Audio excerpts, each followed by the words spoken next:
Welcome to the Coach14Me Podcast. My guest today is Tom Becker. Tom is the president of Golf Brevard, a 501c3, that he pulled a group of people together to save a couple of golf courses in Brevard County. The county was considering closing a couple of golf courses. We're going to talk to Tom and to find out how he did that. Okay, Tom, there's some things I want to talk to you about because I think it's important to the golf community because you did something here that's pretty unusual. I think there's a lot of value in the information you have and what you've gone through because I think a lot of communities are on the verge of experiencing that same thing if they haven't already. And what that is, county owned a couple of golf courses that were struggling. And you stepped up and brought some people with you, locals, and said, hey, give us a shot at it. And from there you formed a 501c3, a nonprofit, and you took it from there. I guess the first question I have is, what prompted that motivation, and what was there that there wasn't a big line standing up to say, hey, we want to tackle this, but you stepped up. So what was it there that really prompted that in you? Well, it was a long time ago, but my beginnings in golf were in public golf. Municipal golf courses down in West Palm Beach and Lake Worth. And I realized that golf was really important in forming, to a large degree, who I am, my values, what I found really important in life. And most of the really good friends that I have in life, I met on the golf course. So when I came here to Brevard County in 2003, I gravitated toward Spessard Holland and the Habitat and found them to be really special golf courses. But not just special golf courses, places where people congregated and the communities that form around a golf course were really special too.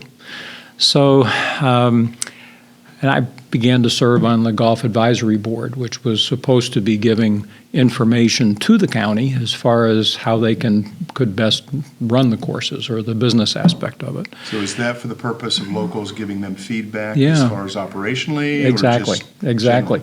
But as is typical, the golf courses would lose a couple $100,000 a year because that's the norm in municipal courses. So when the commissioners began to talk about, well, maybe we ought to close down these golf courses because it's costing us money that we could spend in other ways, more they thought better for people. One of the commissioners said, what we maybe need is a public-private partnership. And so I went online and said, what's a public-private partnership for golf? and I ran across what had happened in Baltimore. And that Baltimore back in 1984, 85 began a nonprofit corporation running those golf courses. And so we began to pattern things after that. And once we had a model, it became easier to step up, bring people around that had an interest. And then we began just wondering, is it feasible? Is it possible? And the more we looked at it and felt as business people that there was a reasonable opportunity here, then it became easier to step up and convince the county that maybe they ought to give us a shot. Right. How challenging was that convincing? Was it a pretty good opportunity, or was there some hesitation? I mean, I can understand the county's issue if they were hesitant. Because it's like, I mean, that could turn out worse than what they were dealing with initially. It could have. Yet, what they looked at was, and I give them credit for it, because the commissioners, the majority of the commissioners said, if we have good people in the community who are willing to step up and take this on, then let's give them a shot. And I give them credit for that. One of the commissioners said, well, I'm afraid you're running into a burning building. But others said, let's give it a shot and let's see what happens. And then it became a negotiation with the county of putting together an operating agreement that they felt held us to a certain standard and that they could monitor, and that we felt was something that we could do. So basically, you had to come to a conclusion, both parties, that we're kind of in this together and we have the same goal. Yeah, we're partners. Right, exactly. We're partners. Which is to me the unique part about it. Yeah, and the county was very helpful, and they want to support. They want us to be successful. They want us to be successful because they don't want them back. That's one thing. But they want us to be successful too, because if we can provide this kind of recreational and community building opportunity in Brevard County without any cost to the county in doing it, then that's a win-win. Exactly. It's definitely a win-win. Why not? Exactly. Exactly. You're now into this 6 months, somewhere? We began September 1st, and now we're into April, so yeah, 7 months or so. How are you feeling about it now? And how's the county feeling about it? Well, the good thing is that we didn't stumble out of the box. It's too early to say that we're going to be successful in the long run. This is a marathon. It's not a sprint. And it's a relay, too, in a way, in that we have board members who are board of this nonprofit corporation who are serving for a period of time, and then other people will come on board to be part of that board. And so it's something that's going to take time to understand whether or not it's going to be successful. However, when we went back to the city of Baltimore, and there's one guy there who's been there since the beginning on staff in Baltimore, I said, "Would you do anything different?" And he said, "No." "Oh, one thing. We'd have a better relationship with our landlord." And that's become kind of a guiding point for me, that if this is a partnership, we both need to be happy, and we need to understand that it remains a partnership. This is their property, and we're operating it, but it's their property, and we want to do a great job for them. So basically, you formed the nonprofit, and then you came to an agreement with the county that you are going to manage their properties for them. I guess my first question is, because obviously you said that, being local and having that interest and that desire to save local, not being a mercenary, I don't think that would have been very attractive to them coming from anywhere else.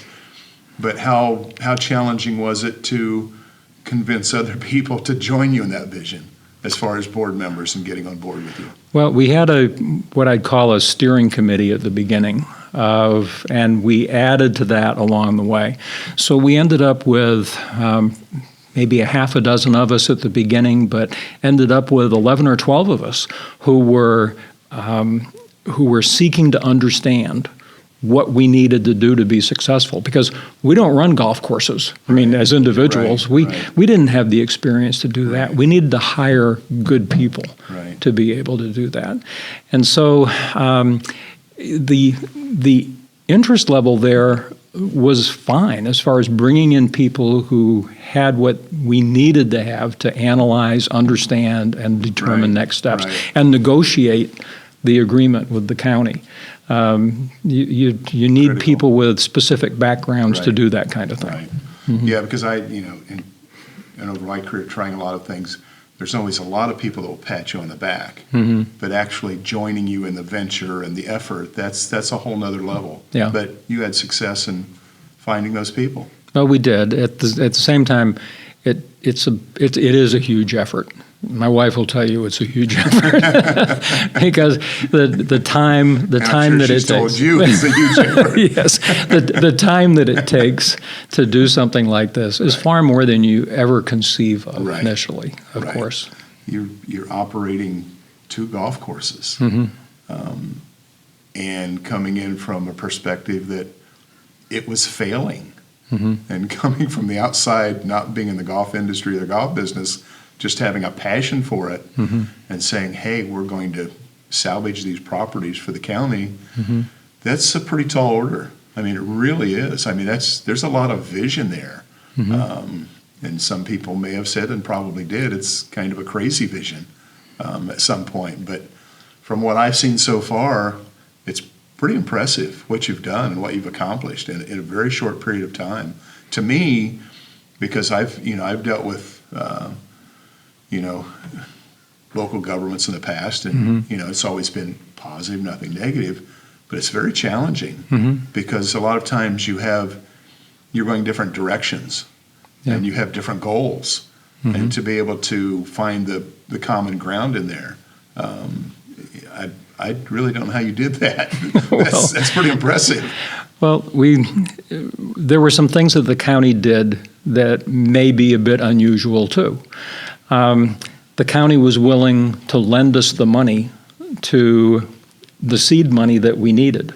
There's a promise to pay it back out there so you are 3 or 4 years from now. Is that what you're telling me? Well, someone is. or there was enough concern right. that these properties, at the county level, right. that these were good properties. And even though they were struggling, they saw the value there, the potential value. They did, but that was we couldn't have done it without that. I mean, we know that. Well, one of our board members from the very beginning said, it all comes down to the cash. If we don't have the cash, we can't do the job. And so the county allowed us enough cash to be able to get started and to be able to get through those initial slow months till we get to the season. And we've been very fortunate that we hired the right general manager, right. because he brought 3 things to the table that were really important.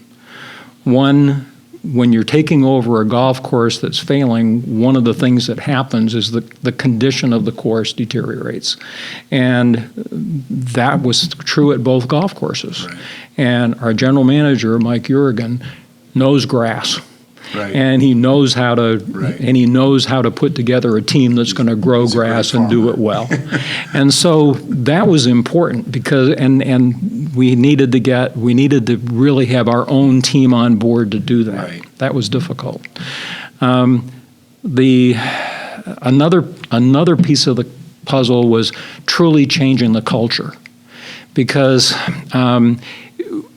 if you can move this from a period of toward a we're in this together type of thing right. with the golfers, and they feel welcome and they feel important here at the golf course, then that culture can change, and it can change pretty quickly, right. I think we found. And then the third thing that was really important was not fearing moving away from bartered tee times. Because when we were giving away tee times in order to do our marketing and that type of thing, that was a very expensive proposition. And those 3 things have been really important in how this has turned around over the last few months. Right. Well, you're right. It's, I think what you did coming in and bringing Mike in was an outstanding decision.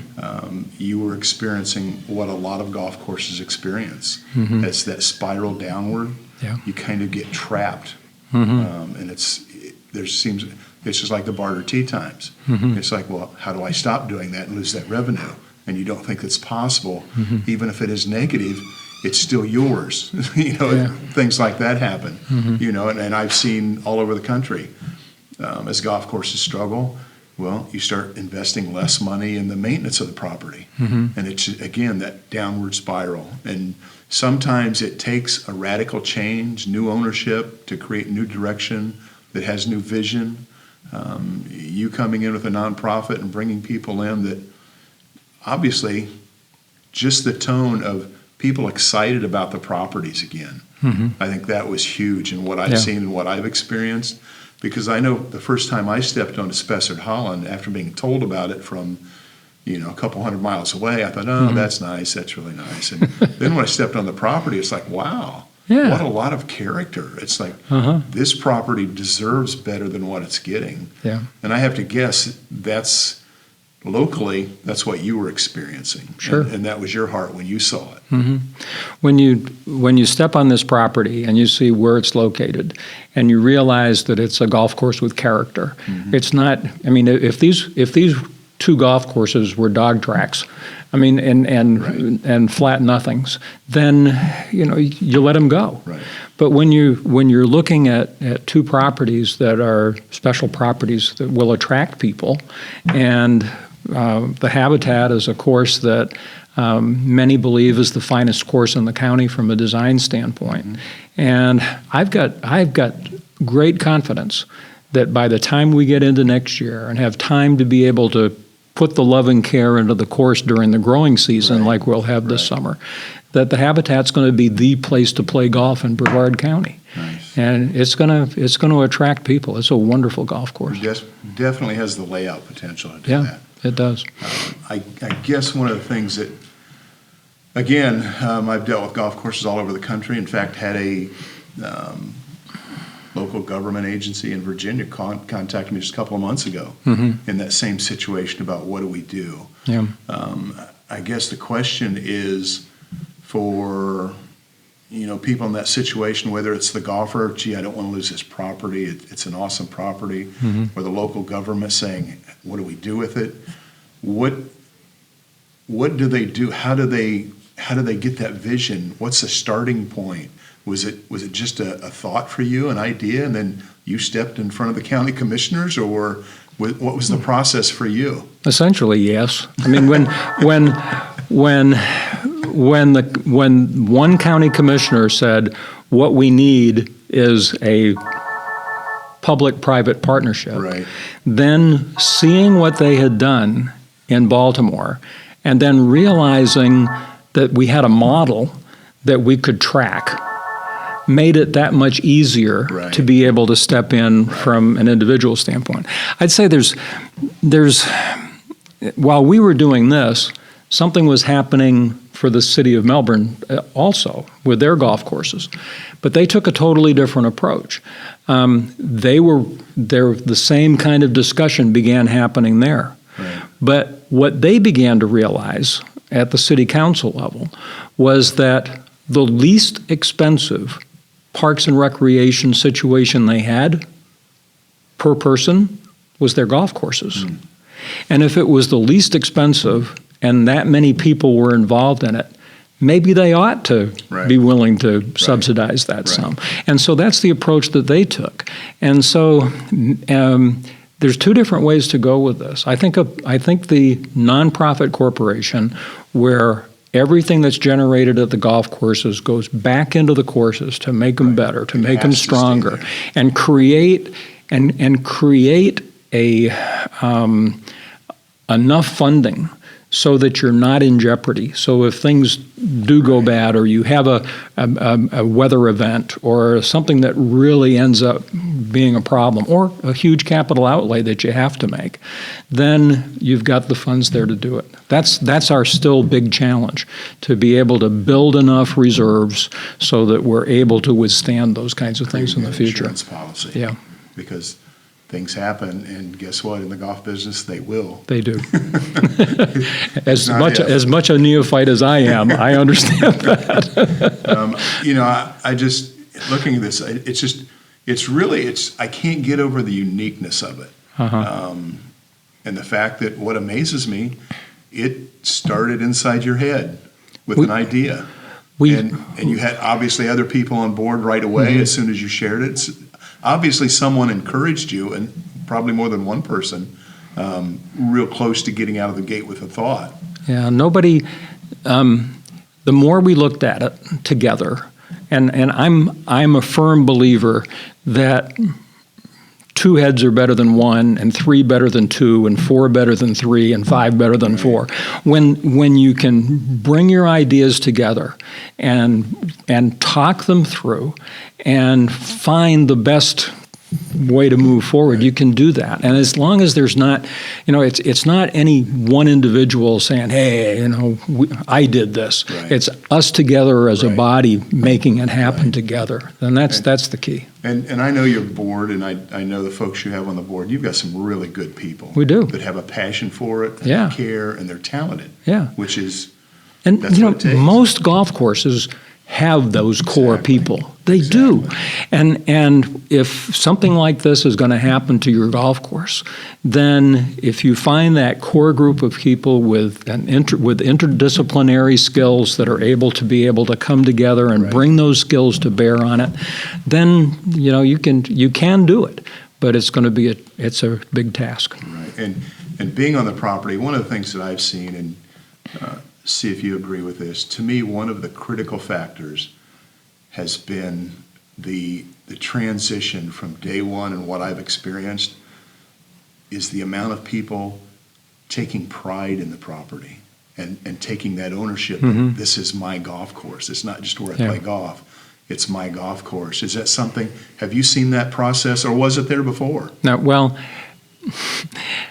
I remember a quote from one of the directors of golf that the county had back probably 20 years ago, who said that he's never seen a group as proficient as the Men's Golf Association here at Spessard Holland in wanting the best possible conditions, but wanting it at the least possible cost. So one of the change in culture began with, all right, the county's given us this opportunity, but we're in this together. Right. And we can't go back to the county anymore for money. They've given us what they're going to give us. They've loaned us what they're going to lend us. Push you out of the nest. And yep. And now it's up to us. It's our deal. So we're in this together. And with that, in this together, and then as they began to see the changes, all of a sudden they could see that people cared. They could see that the people out there doing the work on the courses cared. They could see that the people who were here in the pro shop and you and managing cared. And when that was there, that changes the culture. Yeah, you're right. So let me finish this by asking, I guess, a question that I've been thinking about as we were just talking here. Mm-hmm. As looking back on the process you started, where it's at now, is there something that you would have tweaked and maybe done a little different, or are you totally satisfied with the flow of everything? If you, I'd say that the short answer to that is I'm satisfied with the flow of things. Part of that also goes is you have to know that there's no perfect path. Right. There's no perfect person. But you build on your strengths. You hire based upon strengths, and you let the people use their strengths to succeed. And that's been a very important key to where we are right now. Nice. It's the same in the daily operation of a property. You want to be perfect, but you're not going to be. No. There's going to be things, well, we shouldn't have done that today, or we should have done it this way. Mm-hmm. But did it really change the big picture? No. Mm-hmm. It's just something that, hey, we can get a little better there. Yeah. And one of the reasons I wanted to talk to you today is because I believe there's a lot of situations just like this out there. Mm-hmm. And I'm hoping people are encouraged by this, that, it's just like this. If this golf course closed, could people go to another golf course? Yes, a lot of them would. Some of them would stop playing. But it's a community hub. Mm-hmm. It is. It's an atmosphere that people belong here, and that's why they come here. Mm-hmm. To me, that would be the big loss, and I can see that happening at other properties. Yeah. And that's the exciting thing about what you started and what you accomplished. And I just being a golf person, I want to thank you for stepping up and what you did, and bringing people on board, and the entire board and what they committed to and what they've accomplished. To me, it's pretty doggone impressive. It really is, because I've been around golf a long time, and I've seen a lot of failure. Mm-hmm. And like you acknowledged, it's, you're not out of the woods yet. There's a ways to go, but it's looking pretty doggone good. Well, as we said, it is a marathon. It is, but in the bottom line, it's not so much about the courses as it is about the people. Yep. And the courses are a hub around people, which people congregate. And it's where friendships are made. It's where friendships are deepened. It's where people get to know each other in a community. And that's really special. And it's a place where people get out and get good exercise. Absolutely. And they stay healthy because they're here. And there's a lot of good reasons for golf courses to be there. Getting kids out, to let them be outside again and experience those things. Yeah. So it's good for everyone. It is. But I just really appreciate your time. Mark, great to talk to you today. Great to talk with you too. I'm hoping folks learn some things, and I hope they contact us. I hope there's people out there with golf courses that say, hey, how do I track down Tom to talk to him a little bit more? Because, I know the kind of guy you are, and you'd probably be glad to give anyone advice if they needed help, if they were serious about accomplishing something. Yeah. So thanks for that. You're welcome, But Mark. again, thanks again for what you've done in helping save a couple of golf courses that are really valuable pieces of the property. You're welcome, Mark. Thanks, Tom. Okay. You're Enjoyed welcome. it.